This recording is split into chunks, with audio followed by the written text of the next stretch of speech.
Lily, Hmm. does money buy happiness? Straight in. No warm-up today, just the question. Okay. Does money buy happiness? My honest answer is I used to say no. Now I am not so sure. What changed? Reality changed. Experience changed. I got older. Older and more honest. Older and more honest. Yes. When you are young, you want to believe that happiness is about love and purpose and connection, and those things matter enormously. But try loving and connecting and finding purpose when you are genuinely worried about paying your rent. Ah, there it is. There it is. Welcome to Easily Speak English. I am Jake. And I am Lily, and today we are asking one of the oldest questions in human history. Does money buy happiness?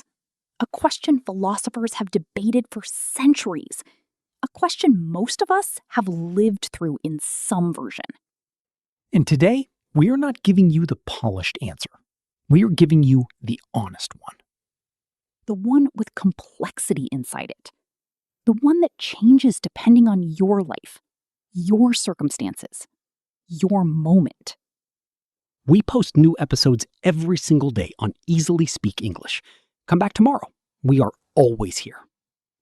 Let us talk about money and happiness. Okay, let me start with something specific, because I think this question is better answered with stories than with theories. Stories, always. There was a period in my life when money was genuinely tight. Not catastrophic, not the worst situation anyone has ever faced, but tight. Every decision had a financial weight to it. Every decision. Going out for coffee with a friend? Do I have this? Taking a small trip somewhere? Can I justify this? Buying a book I wanted? Is this sensible right now? Everything filtered through money.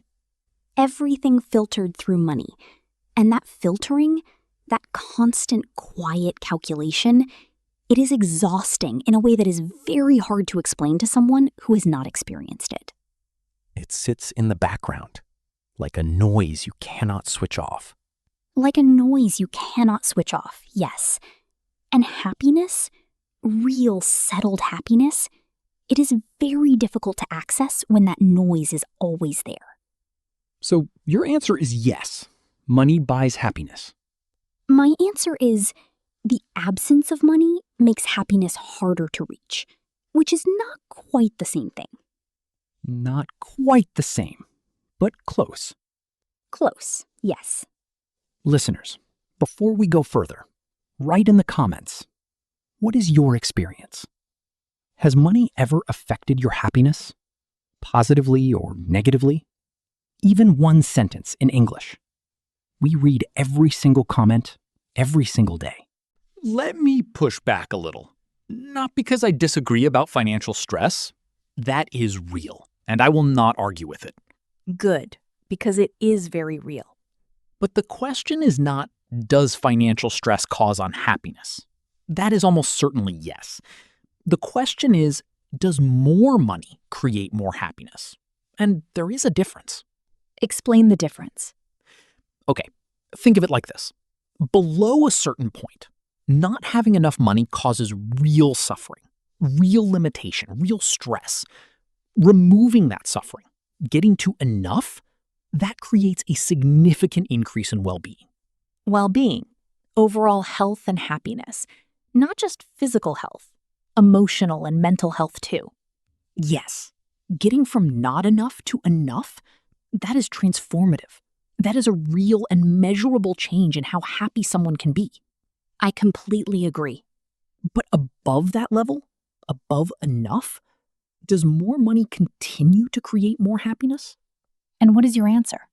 My answer is not reliably, not automatically, not in the way people imagine it will when they are wanting more. The wanting more, the chasing more. That is an interesting thing to examine. Because most people who are chasing more money, they believe that when they get there, to the next level, they will feel happier, more secure, more free. And sometimes they do, for a while. For a while, and then the level adjusts, and the wanting more begins again. The wanting more begins again. That has a name, actually. Tell me. Hedonic adaptation. The tendency of humans to return to a relatively stable level of happiness after major positive or negative life changes. Hedonic, relating to pleasure and happiness. Adaptation, adjusting to a new situation. You get the raise, you feel happier. For 6 months. And then that becomes the new normal. And you want the next raise. The new normal. The baseline shifts, and the happiness you expected to feel permanently, it becomes temporary. And so the chase continues, without ever quite arriving, which sounds depressing, which sounds deeply human. Lily, I want to ask you something personal. Go ahead. Is there a moment where you felt genuinely happy and money had nothing to do with it? Yes, many. And I hold them because I think they are important to remember when this conversation gets too abstract. Tell me one. There was an evening, a few years ago. A small dinner. 5 people I love around a table. Nothing expensive. Someone had cooked, someone had brought wine that cost almost nothing. We talked for 4 hours. We laughed in that deep way where it hurts a little. Where it hurts a little. And at some point I remember thinking, this is it. This is the thing. And there was no money in that moment. Or rather, money had made it possible, but had not created it. Made it possible, but had not created it. That distinction is important. It is everything. Money can create conditions. It can open space. It can remove the noise we talked about earlier. The constant quiet calculation. Yes. Remove that, and suddenly, happiness has room to arrive. But money does not bring it in the door. Something else brings it in the door. Connection, presence, meaning. The things that are free and also the hardest to find. The things that are free and also the hardest to find. That is the real answer to this question, is it not? Maybe. Maybe that is the real answer. Jake, your turn.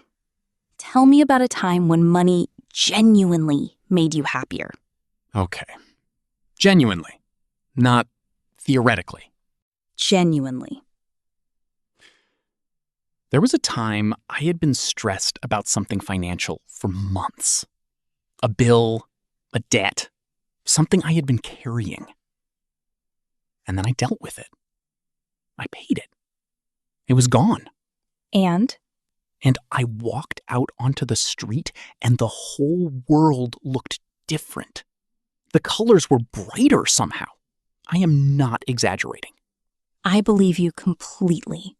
And for the rest of that week, I felt lighter than I had in a long time. Genuinely lighter. Because the noise stopped. Because the noise stopped. Yes. And in the quiet, I could feel things I had not been able to feel for months. That is money buying happiness. Or money removing unhappiness, which might be the same thing. Which might be the same thing, or which might be fundamentally different. Does it matter? I think it does. Because if money removes unhappiness, rather than creates happiness, then above a certain level of security, the pursuit of more money is not actually pursuing happiness at all. It is pursuing the removal of a discomfort that will be replaced by a different discomfort at a higher level. Yes. The anxiety does not disappear when the money arrives, it just changes shape. Changes shape. Becomes a different worry. A new thing to protect. A new level to maintain. And that is the trap that nobody tells you about when you are young and certain that enough money will finally fix the feeling. The feeling. That underlying feeling that something is missing, that you are not quite safe, that you have not quite arrived. And money does not touch that feeling. Nothing external touches that feeling permanently.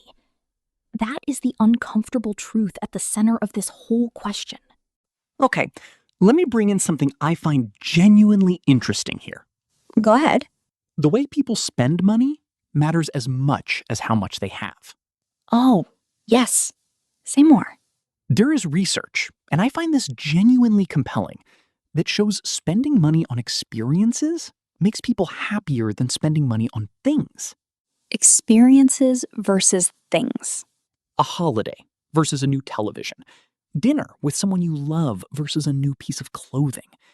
The experience fades in detail, but grows in warmth.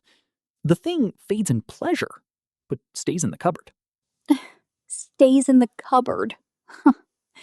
The amount of things I have bought that now just stay in the cupboard. We all have the cupboard. We all have the cupboard. And none of the things in it are making us particularly happy. But the dinner we had 3 years ago, the trip we took, the concert we went to. Still warm. Still real. Still something you would choose again. Still something you would choose again. Yes. Experiences compound over time. Things depreciate. Depreciate, decrease in value over time. Things lose their pleasure. Experiences gain in meaning.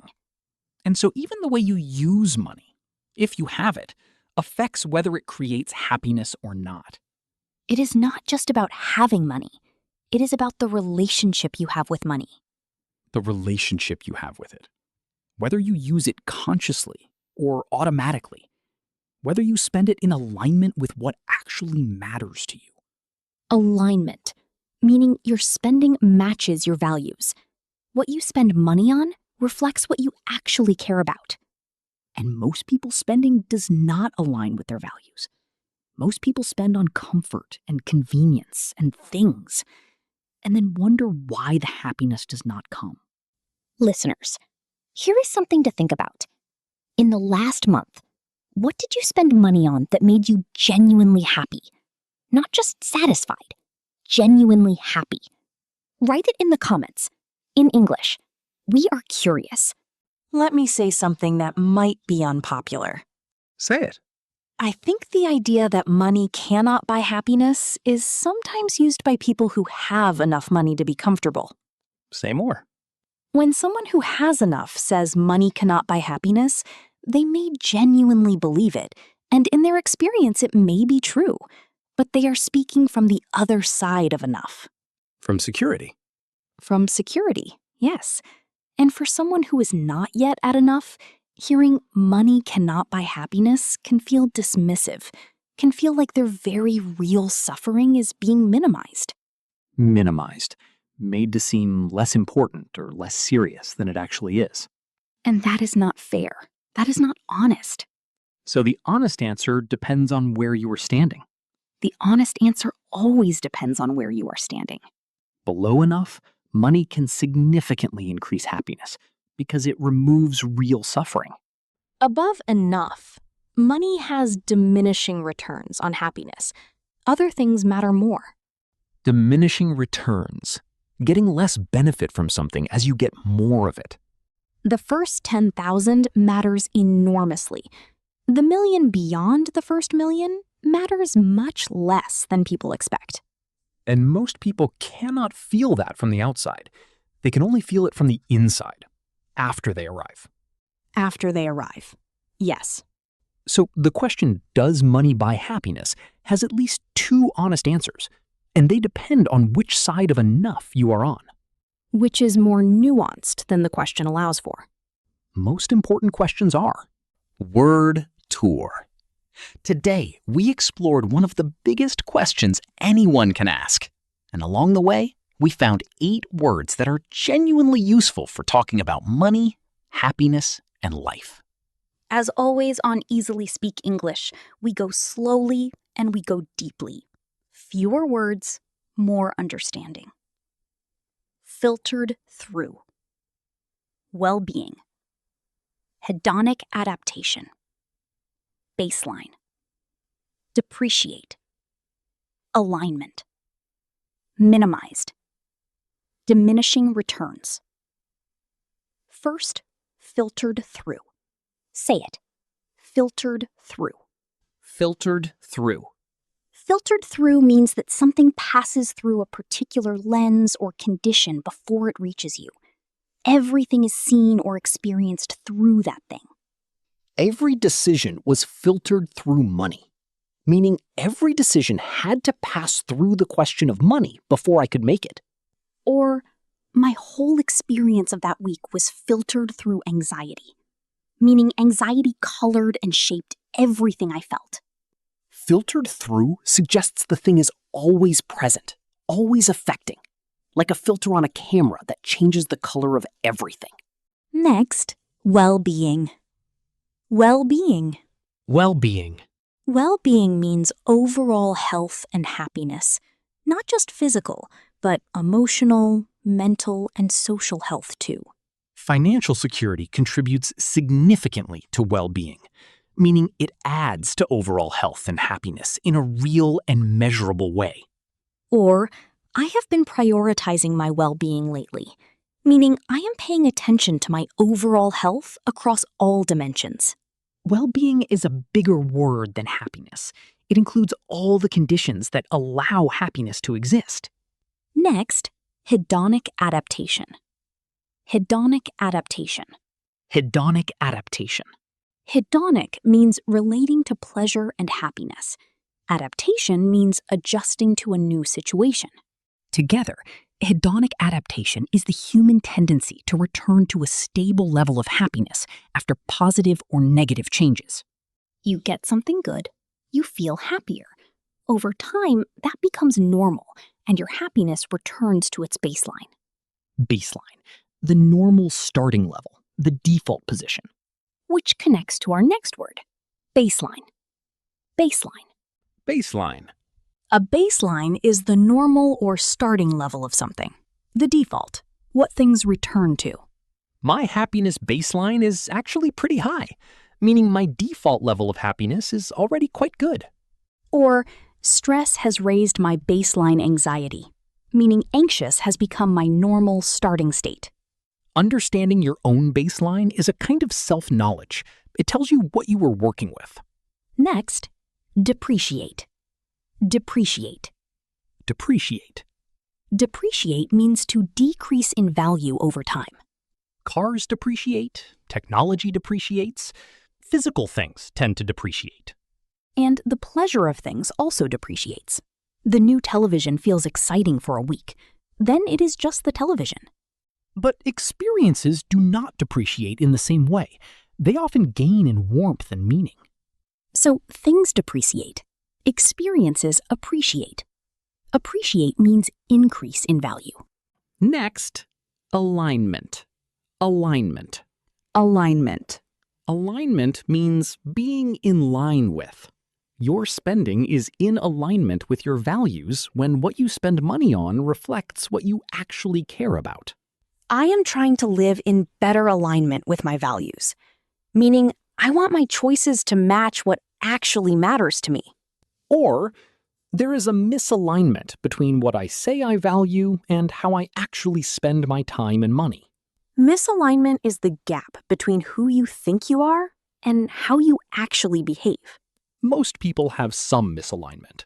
Knowing about it is the first step. Next, minimized. Minimized. Minimized. Minimized.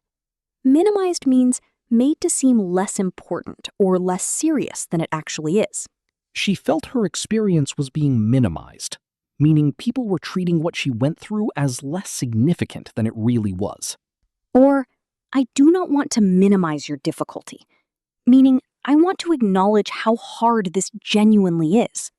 To minimize something is to reduce its perceived importance, which can be deeply hurtful when someone is struggling.